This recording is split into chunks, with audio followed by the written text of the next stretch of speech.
Freak out on that Moon Age daydream. This is the Raw Alternative.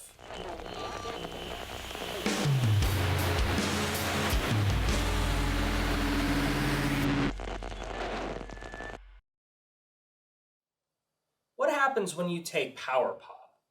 Sprinkle in a dose of Midwest emo, then add a hefty load of furious punk rock? Through an evolving resume, our next guests have set out to prove just where those sounds belong in today's day and age. With 2018's Spilled Beans and 2019's At Your Service EPs, as well as this year's freshly released full-length So Long and Thanks for All the Beers, they intend to do exactly that.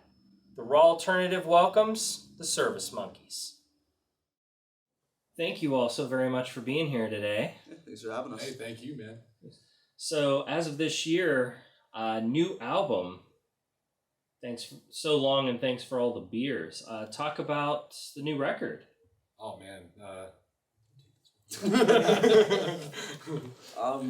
It's a new record. It's our first full-length LP, and it was really exciting to put it out. It took us 2 years to write and record this son of a bitch. Went through a numerous amount of lineup changes. We actually broke up for a little bit. Then we got back together because we all missed each other and became one big happy family again. We got back into the studio, recorded some backup vocals in our underwear, and then we dropped a kick-ass album. And the support has been amazing, so thanks to everybody who streamed it, came to shows, bought merch. It means a lot to us. He's not lying about the underwear, by the way. That is a real fact. We recorded vocals in our underwear. There's pictures on our OnlyFans. Yeah, I forgot about that. A little bit of a freeing experience, would you say? Oh yeah. Helped us with the nerves and everything. Yeah. Yeah. That was why we did it originally, but then it turned into something else. Well, especially if you have new members, icebreaker. Swipe up for the link. Yeah. So over the course of 2 years, pandemic, did that stall you at all from the writing process? Little bit. That kind of gave us more time to work on it a little bit at the same time, It was like a good and bad thing. Sort of a blessing in disguise. Yeah. Yeah, definitely. It's kind of sitting in my room writing everything. So we'd probably be waiting for another year on this album if there wasn't a pandemic. So in a way, it's good. We got screwed over on tour through this pandemic because we were going to head on our first East Coast leg, but we ended up finishing the album. So I guess at the end of the day, I got no complaints. Oh, yeah. It's kind of like some artists are able to write, on the road or in the midst of a whole lot of live shows. I guess if you're more maybe jam oriented. For sure. But do you find live shows are somewhat of a distraction from the artistic process? In my opinion, not necessarily. No, yeah. But live shows are fun. Yeah. Fun as hell.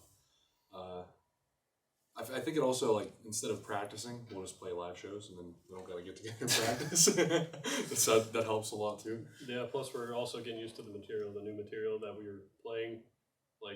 We're just getting more used to it's getting better. Oh, yeah. It's getting better. Yeah, because the writing process for the album was weird because, pandemic and everything. Yeah. I would write the bass shit in my room at my house, and then I'd send it over to him. He'd record drums.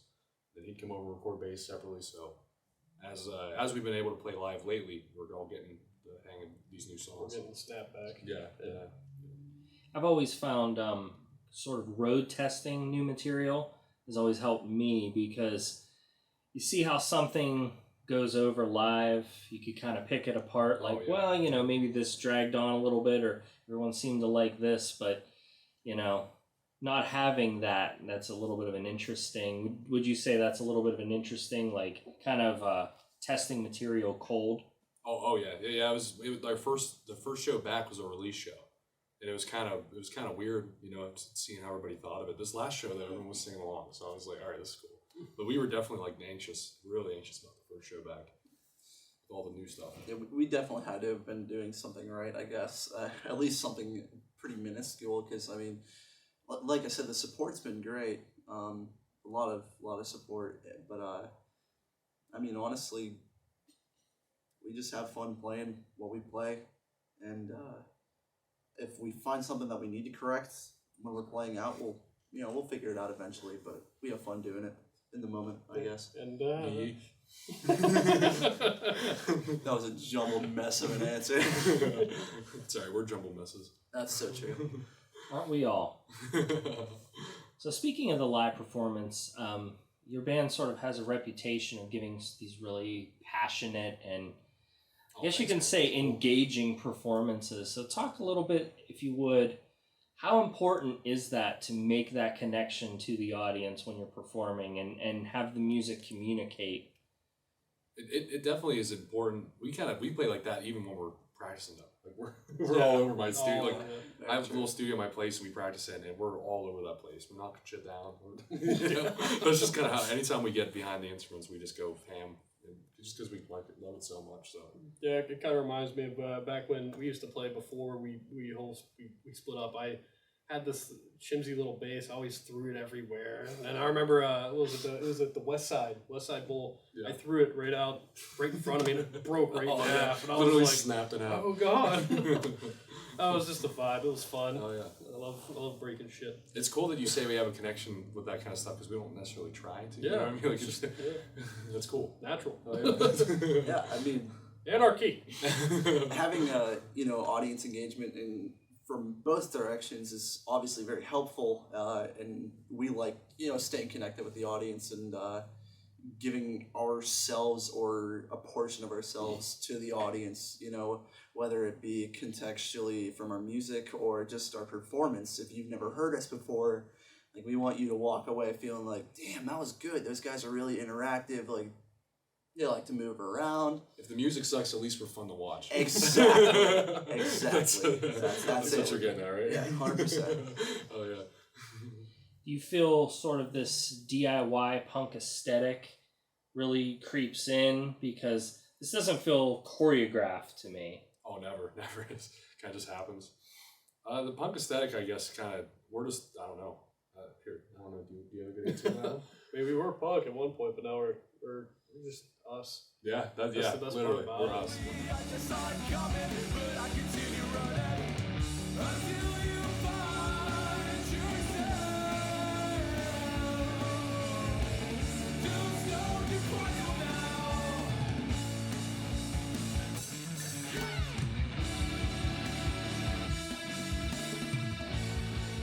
So the DIY aesthetic, how important is that to a rock and roll band in 2021? I think a lot of people lack that at least now. Like everyone's trying to be so polished and perfect at all times and all that. Be marketable and stuff. Like we're not really worried about any of that shit. I mean, fuck that. I guess it comes from. I mean, we've always been there we go.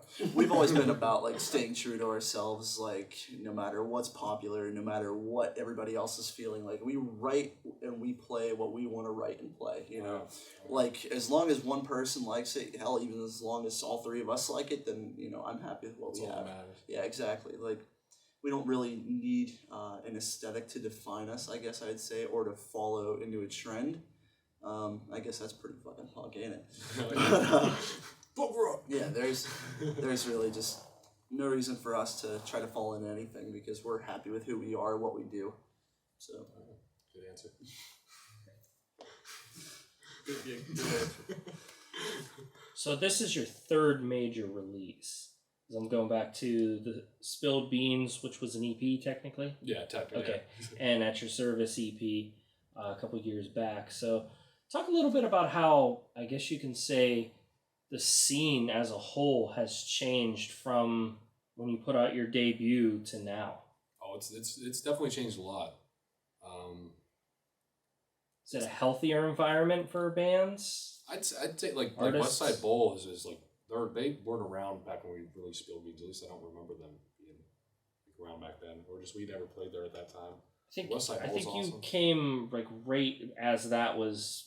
Oh, I mean, within months of each other. No shit. Okay, cool. Yeah. Well, yeah, definitely more venues have opened, but also more venues have closed. That's a huge thing that I have noticed. I don't know. What do you think? I wasn't in the band at the time of the debut, but oh yeah, that's true. We're kind of new blood here. I mean, even from At Your Service, which I was 2019. Yeah, I mean, 2 years. There's still been a considerable difference, especially given the pandemic. Shutting down a lot of venues, but a lot of opportunity has arisen out of that, you know, for new venues to start. Like if you go like all the way back to like the old days of Youngstown, like where Night Biggie and all those old venues, like they're all shut down, but you have new kick-ass venues like like West Side or the Wick Yards or whatever it may be. Like, I mean, it's a freaking bowling alley with a record store on top. how That's sick is awesome. That is sick. That's all I want to say. Awesome. It's also interesting too. Like I remember before like Service Monkeys even like started playing, there was like the Backyards, there was like the Lemon Grove and stuff, and those were the places that I went to growing up in Youngstown in the punk scene and stuff. And I never was playing those venues, but watching bands and stuff, and then you know inspired us to get the Service Monkeys together a little bit back in the day, and then through changes and everything and all that. Like Spilled Beans itself, that album I just recorded myself. It was all me. And then we got Logan finally, a good drummer and everything. And not that our old drummer wasn't a good drummer, but you know, that's a whole different story for another day. But yeah, things have just been awesome ever since. And Chris is sexy. I showed up later though, after. That's pretty much I think what happened. Was your first show with us in Norwalk? Yeah, that was in Norwalk. Yeah, that's like after I think 20 what was that like 2019. 2019. Rhythm Guitar. few months after the that your service came out. Yeah. Yeah. That was A month or two. 4 or months something. after. Yeah, So we're kind of He's new got the blood. exact- Yeah. Well, we've been around. We've been around for God. Service Monkey's been around for about 9 years now. Yeah. 8, 9 years. I've been here for 3. Yeah. So you've seen the evolution of a lot of different things in this town Oh yeah. kind of come and go. Definitely. And definitely feels like we are on the crest of something new. And you know, everyone talks about, well, back in the day we had such and such and such, but yeah, the things we have are like, you know, now are good too, you know. yeah. It's like the everlasting cycle. And with the good, in with the good, out with the bad, and with the bad, you know. We sort of saw like a little bit of an artistic breakup, I guess you can say, downtown. Because when you lost a lot of venues downtown, Cedars moving away, the Lemon Grove, you know, kind of folding into obscurity, it wasn't really until, you know, an artistic hub like West Side Bowl could kind of pick up the slack. Thank God for West Side Bowl. Their pizza's pretty good. Yeah, Their pizza's pretty good. Try the pizza. yeah, definitely. Nate's a good guy too. So after looking back slightly, looking forward, what you got coming up?